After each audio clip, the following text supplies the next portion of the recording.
Hey everyone, welcome back to The Explainer. I am absolutely thrilled you're here today. If you're the kind of focused learner who just loves taking incredibly complex ideas and breaking them down into crystal clear, structured insights, well, you are in exactly the right place. Today, we're going to dive really deep into a fascinating ancient source text, the Maha Kammavibhanga Sutta, or, translated into English, the Greater Analysis of Action. We're going to unpack the Buddha's incredibly complex, multivariable framework of action, intent, and consequence. It is a wild ride, so let's get started.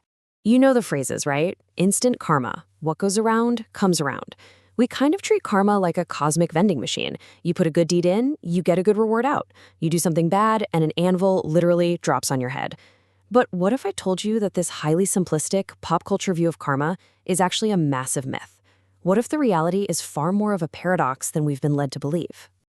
Okay, so to really grasp this, let's crack open the source text. It kicks off with this totally fascinating case study involving a junior monk named Samiti. Now, Samiti had only been practicing for about 3 years. A wanderer named Podaliputta comes up to him and starts this philosophical debate, basically asking, hey, what happens when you intentionally perform an action? And Samiti replies with this huge blanket statement, having intentionally done an action with body, with speech, or with mind, one experiences stress. Podaliputta basically just shrugs, gets up, and leaves. And it's this overly simplistic answer that actually sets up the entire central conflict of our explainer today. Okay, let's dive into this. We are going to untangle this ancient conceptual knot step by step. We'll start with this simplistic view of karma, look at the 4 kinds of people, uncover the trap of partial knowledge, reveal the hidden variables of action, and finally arrive at the true nature of karma. All right, Section 1, the simplistic view of karma. So word gets back to the Buddha about Samiti's little conversation, thanks to a senior monk, Ananda, who realized this was actually a pretty big deal. When the Buddha hears about this exchange, his reaction is honestly quite severe. He actually calls Samiti a worthless man for giving a categorical, blanket answer to what was a highly nuanced question. The Buddha insists that an analytical question absolutely deserves an analytical answer. You can't just slap a one-size-fits-all rule onto a complex system. And the Buddha is so fiercely protective of this logical rigor that when another monk, Udayan, inappropriately interrupts to try and defend Samiti, the Buddha swiftly shuts him down too, calling him worthless for missing the entire point of the wanderer's original question. So you're probably wondering, how should the junior monk have answered? Well, the Buddha lays out the precise, structured logic he expects. He says intentional actions meant to be felt as pleasure lead to pleasure. Actions meant to be felt as pain lead to pain. And those meant to be neither lead to neither. See, it's a precise analytical breakdown, definitely not a sweeping philosophical generalization. Moving right along to Section 2, the 4 kinds of people. Now, the Buddha doesn't just stop there. He uses this teaching moment to introduce his greater analysis of action. And his goal here is to totally break our simplistic, everyday view. Notice the paradox when we map this out.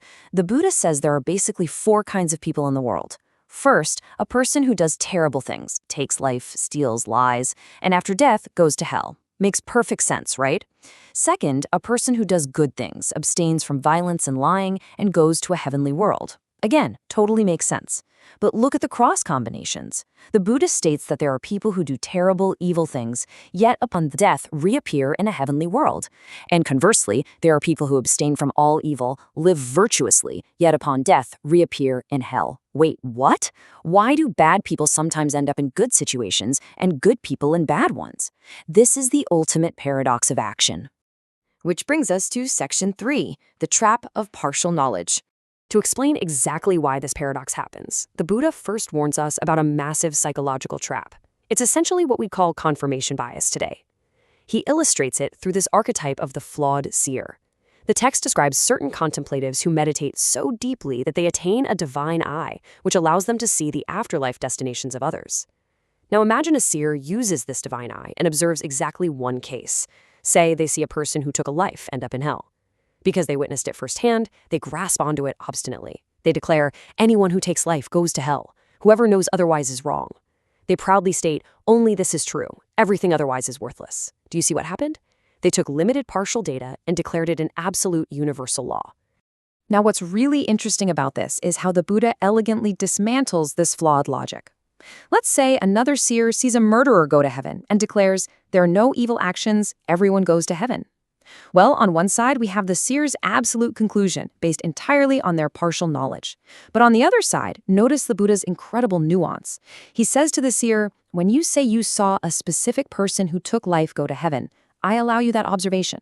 But when you say anyone who takes life goes to heaven and that only this is true, I do not allow you that. It's brilliant.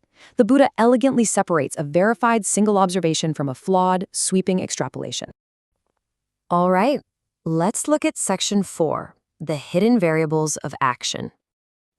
So the crucial point is, if the absolute rules constructed by the seers are wrong, how do we actually solve the paradox? How does a bad person end up in heaven or a good person in hell?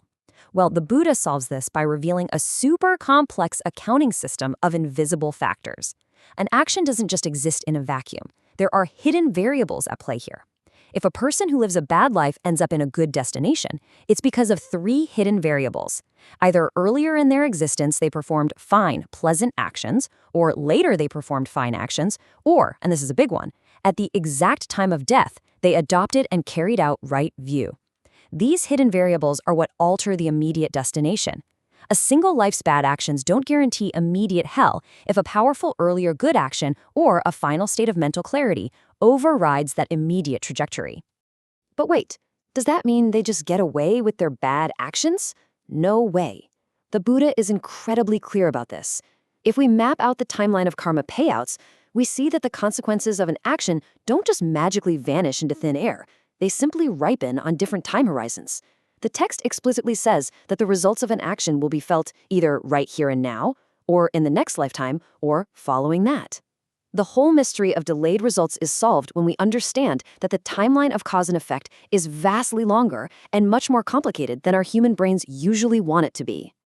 And finally, section 5, the true nature of karma. And this brilliantly illustrates how we've brought this complex analysis full circle, moving from a simplistic myth all the way to a multivariable reality. The Buddha leaves Ananda with these 4 final classifications of action. Let's break them down. There is action that is ineffectual and apparently ineffectual. There is action that is ineffectual but apparently effectual. There is action that is both effectual and apparently effectual. And finally, action that is effectual but apparently ineffectual. So what does this all mean? It means that surface appearances often completely deceive the reality beneath. What appears to be happening, quote-unquote apparently effectual, might not match the actual underlying karmic weight of the situation at all.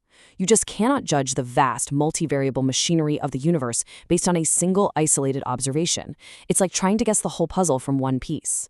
Which brings us to a final provocative thought. The Buddha's ancient critique of the flawed seers isn't just about some monks meditating in a forest thousands of years ago. It is actually a deeply powerful modern lesson on avoiding confirmation bias. So I want to leave you with this question to really ponder. In what areas of your own life do you draw absolute conclusions from partial observations? Where are you acting like the flawed seer, insisting only this is true, just because it's the one thing you happen to see? Thank you so much for joining me on this explainer. Keep questioning, keep analyzing, and I will see you next time.